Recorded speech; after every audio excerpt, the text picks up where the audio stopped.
शुक्रिया अदा करना चाहता हूं कि आपने और पूरे केंद्रीय मंत्रिमंडल ने आज तक हमें हर कदम पे साथ दिया है और आपकी तरफ से जो जो निर्देश आए उन निर्देशों का भी हमने बहुत कड़ाई से पालन किया। आपका हमेशा सहयोग मिला। दूसरा सर, इस वक्त दिल्ली के अंदर बहुत बड़ा ऑक्सीजन का क्राइसिस चल रहा है जिसमें आपकी मदद चाहिए। तो प्रधानमंत्री जी, सबसे पहले आपको धन्यवाद देता हूं कि केंद्र सरकार ने दिल्ली का ऑक्सीजन का कोटा बढ़ा दिया है। लेकिन सर, मैं आपसे हाथ जोड़ के प्रार्थना करता हूं कि इस बढ़े हुए ऑक्सीजन के कोटे को दिल्ली तक पहुंचाने में हमारी मदद करें। एक एस्टीमेट के हिसाब से दिल्ली को 700 टन ऑक्सीजन की ज़रूरत है। आपने हमारा कोटा 480 टन कर दिया, बहुत बहुत शुक्रिया। लेकिन पिछले 24 घंटों में इस बढ़ाए हुए 480 टन में से भी केवल 350 टन ऑक्सीजन दिल्ली पहुंच पाई है। प्रधानमंत्री जी, जब से ऑक्सीजन का संकट शुरू हुआ है मेरे फ़ोन बजते रहते हैं। कभी कोई अस्पताल कहता है कि 3 घंटे की ऑक्सीजन बची है, कभी कोई अस्पताल कहता है कि 2 घंटे की ऑक्सीजन बची है। हम कारण जानने की कोशिश करते हैं तो पता चलता है कि पीछे किसी राज्य ने दिल्ली के लिए ऑक्सीजन लाने वाले ट्रक को रोक रखा है। हमने मदद के लिए केंद्र सरकार में कुछ मंत्रियों को फ़ोन किए। शुरू में उन्होंने खूब सहयोग किया सर, लेकिन अब वो भी बेचारे थक गए हैं। सर, देश के संसाधनों पे तो 130 करोड़ लोगों का अधिकार है ना। अगर दिल्ली में ऑक्सीजन की फैक्ट्री नहीं है तो क्या दिल्ली के 2 करोड़ लोगों को ऑक्सीजन नहीं मिलेगी? जिस राज्य में ऑक्सीजन की फैक्ट्री है, क्या वो दिल्ली की ऑक्सीजन रोक सकते हैं? ऐसे में हम क्या करें?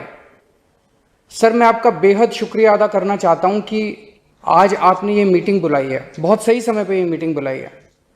पर सर, मैं आज ये जानना चाहता हूं कि अगर आज या कल या किसी भी टाइम हमारे दिल्ली के किसी अस्पताल में अगर 1 घंटे की, आधे घंटे की, 2 घंटे की ऑक्सीजन बच जाए और लोगों की मरने की नौबत आ जाए तो मैं फ़ोन उठा के केंद्र सरकार में किससे बात करूं? सर, मैं ये जानना चाहता हूं कि अगर कोई राज्य दिल्ली के कोटे की ऑक्सीजन का ट्रक रोक ले तो मैं फ़ोन उठा के किससे बात करूं? हालत काफ़ी ज़्यादा गंभीर हो चुके हैं सर। हम अपने लोगों को मरने के लिए तो नहीं छोड़ सकते। हमें लोगों को ये विश्वास दिलाना पड़ेगा कि एक एक जिंदगी हमारे सबके लिए कीमती है। हम आपसे फिर से दिल्ली के लोगों की तरफ से हाथ जोड़ के अपील कर रहे हैं कि सर, तुरंत कोई कठोर और सार्थक कदम नहीं उठाया गया तो शायद दिल्ली के अंदर कोई बहुत बड़ी त्रासदी हो सकती है। मैं आपसे मार्गदर्शन चाहता हूं सर। सर, कुछ ही राज्य हैं जहां से मैक्सिमम दिल्ली की ऑक्सीजन आती है और जहां सबसे ज़्यादा दिक्कत आ रही है और जहां सबसे ज़्यादा हमारे ऑक्सीजन के ट्रक रोके जा रहे हैं। मेरी आपसे विनती है, अगर आप उन राज्यों के मुख्यमंत्री को एक बार बोल दें, फ़ोन कर दें कि हमारे ऑक्सीजन के ट्रक ना रोकें तो दिल्ली के लोगों को ऑक्सीजन मिल जाएगी। आपका एक फ़ोन ही बहुत है सर उनको। दिल्ली के 2 करोड़ लोगों की तरफ से मैं आज आपसे हाथ जोड़ के विनती कर रहा हूं कि सर, आप हमारी मदद कर सकते हैं। आप कृपया हमारी मदद कीजिए और अस्पताल में लोगों को ताकि ऑक्सीजन मिल जाए। ऑक्सीजन की कमी के कारण अस्पताल में जो हालत बने हुए हैं वो अब देखे नहीं जाते। लोग बहुत ज़्यादा तकलीफ में हैं सर। पूरी रात हम सो नहीं पाते, नींद नहीं आती। इनका मुख्यमंत्री होते हुए भी मैं कुछ नहीं कर पा रहा। डर लगता है कि ऑक्सीजन की कमी से कहीं कोई बड़ा हादसा ना हो जाए। ईश्वर ना करे, अगर ऑक्सीजन ना मिलने से कुछ अनहोनी हो गई तो हम सब कभी अपने आप को माफ़ नहीं कर पाएंगे। प्रधानमंत्री जी, कोरोना से देश को बचाने के लिए एक नेशनल प्लान बनना चाहिए। इस नेशनल प्लान के अंतर्गत देश के सभी ऑक्सीजन प्लांट्स को तुरंत आर्मी के जरिए केंद्र सरकार टेक ओवर करे। ऑक्सीजन प्लांट से निकलने वाले हर ट्रक के साथ एक आर्मी का एस्कॉर्ट व्हीकल रहेगा तो कोई उस ट्रक को फिर आगे रोक नहीं पाएगा। सर, दिल्ली का जो ऑक्सीजन का कोटा आपने बढ़ाया, हम उसके बड़े शुक्रगुजार हैं। लेकिन उसमें लगभग 100 टन ऑक्सीजन उड़ीसा और वेस्ट बंगाल से आनी है। हम परसों से, जब से कोटा बढ़ा है, हम कोशिश कर रहे हैं उस ऑक्सीजन को दिल्ली लाने की।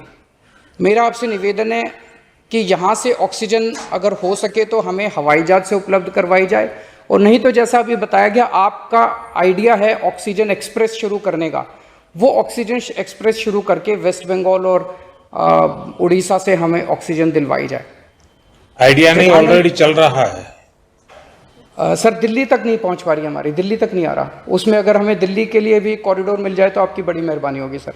आपने 2-3 जगह तो कर दिया सर, आपके इंटरवेंशन से मुझे पता चला। एक दिल्ली के लिए और करा दीजिए सर, यहाँ की हमारी 100 टन ऑक्सीजन उधर से आनी है।